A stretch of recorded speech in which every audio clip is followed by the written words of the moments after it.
வெளிப்படுத்தின விசேஷம் 3ஆம் அதிகாரம். சர்தை சபையின் தூதனுக்கு நீ எழுத வேண்டியது என்னவெனில், தேவனுடைய 7 ஆவிகளையும் 7 நட்சத்திரங்களையும் உடையவர் சொல்லுகிறதாவது, உன் கிரியைகளை அறிந்திருக்கிறேன். நீ உயிர் உள்ளவன் என்று பெயர் கொண்டிருந்தும் செத்தவனாயிருக்கிறாய். நீ விழித்து கொண்டு சாகிறதற்கு ஏதுவாயிருக்கிறவைகளை ஸ்திரப்படுத்து. உன் கிரியைகள் தேவனுக்கு முன் நிறைவுள்ளவைகளாக நான் காணவில்லை. ஆகையால் நீ கேட்டு பெற்றுக்கொண்ட வகையை நினைவு கூர்ந்து அதை கை கொண்டு மனம் திரும்பு. நீ விழித்திராவிட்டால் திருடனை போல் உன்மேல் வருவேன். நான் உன்மேல் வரும் வேளையை அறியாதிருப்பாய். ஆனாலும் தங்கள் வஸ்திரங்களை அசுசிப்படுத்தாத சில பேர் சர்தையிலும் உனக்குண்டு. அவர்கள் பாத்திரவான்களானபடியால் வெண் வஸ்திரம் தரித்து என்னோடே கூட நடப்பார்கள்.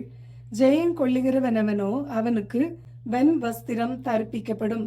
ஜீவ புஸ்தகத்திலிருந்து அவனுடைய நாமத்தை நான் கிறுக்கி போடாமல் என் பிதா முன்பாகவும் அவருடைய தூதர் முன்பாகவும் அவன் நாமத்தை அறிக்கையிடுவேன். ஆவியானவர் சபைகளுக்கு சொல்லுகிறதை காதுள்ளவன் கேட்க கடவன் என்றெழுது.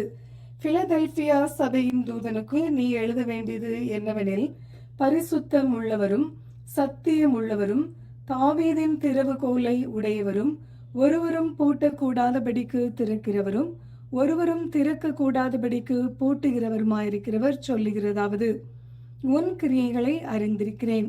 உனக்கு கொஞ்சம் பலன் இருந்தும் நீ என் நாமத்தை மறுதலியாமல் என் வசனத்தை கை கொண்டபடினாலே இதோ திறந்த வாசலை உனக்கு முன்பாக வைத்திருக்கிறேன். அதை ஒருவனும் பூட்ட மாட்டான். இதோ யூதர் அல்லாதிருந்தும் தங்களை யூதர் என்று பொய் சொல்லுகிறவர்களாகிய சாத்தானுடைய கூட்டத்தாரில் சிலரை உனக்கு கொடுப்பேன். இதோ அவர்கள் உன் பாதங்களுக்கு முன்பாக வந்து பணிந்து நான் உன்மேல் அன்பாய் இருக்கிறதை அறிந்து கொள்ளும்படி செய்வேன். என் பொறுமையை குறித்து சொல்லிய வசனத்தை நீ காத்து கொண்டபடியினால் பூமியில் குடியிருக்கிறவர்களை சோதிக்கும்படியாக பூச்சக்கரத்தின் மேலெங்கும் வரப்போகிற சோதனை காலத்திற்கு தப்பும்படி நானும் உன்னை காப்பேன். இதோ சீக்கிரமாய் வருகிறேன். ஒருவனும் உன் கிரீடத்தை எடுத்துக்கொள்ளாதபடிக்கு உனக்குள்ளதை பற்றி கொண்டிரு. ஜெயம் கொள்ளுகிறவனவனோ அவனை என் தேவனுடைய ஆலயத்திலே தூணாக்குவேன். அது நின்று அவன் ஒரு காலும் நீங்குவதில்லை. என் தேவனுடைய நாமத்தையும் என் தேவனால் பரலோகத்திலிருந்து இறங்கி வருகிற புதிய எருசலேமாகிய என் தேவனுடைய நகரத்தின் நாமத்தையும் என் புதிய நாமத்தையும் அவன் மேல் எழுதுவேன். ஆவியானவர் சபைகளுக்கு சொல்லுகிறதை காதுள்ளவன் கேட்க கடவன் என்றெழுது. லவோதிக்கேயா சபையின் தூதனுக்கு நீ எழுத வேண்டியது என்னவெனில், உண்மையும் சத்தியமுள்ள சாட்சியும் தேவனுடைய சிருஷ்டிக்கு ஆதியுமாயிருக்கிற ஆமேன் என்பவர் சொல்லுகிறதாவது, உன் கிரியைகளை அறிந்திருக்கிறேன். நீ குளிரும் அல்ல அனலும் அல்ல. நீ குளிராயாவது அனலாயாவது இருந்தால் நலமாயிருக்கும். இப்படி நீ குளிருமின்றி அனலுமின்றி வெதுவெதுப்பாய் இருக்கிறபடியினால் உன்னை என் வாயினின்று வாந்தி பண்ணி போடுவேன்.